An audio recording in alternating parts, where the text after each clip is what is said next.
તમારે ફુલાવર બટાકાનું શાક બનાવવાનું છે તો ચાલો બનાવીએ. ફુલાવરને ગરમ પાણીમાં ધોવાનું છે. પહેલા તેલ નાખવાનું છે, પછી રાઈ, હિંગ,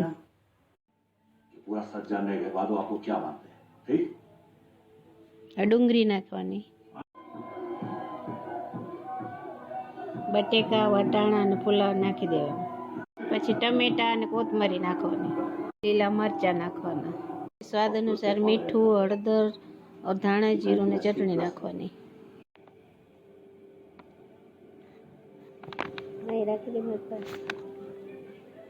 का कैसा है साथ भाई? इस आदमी की बीवी आई थी मेरे पास।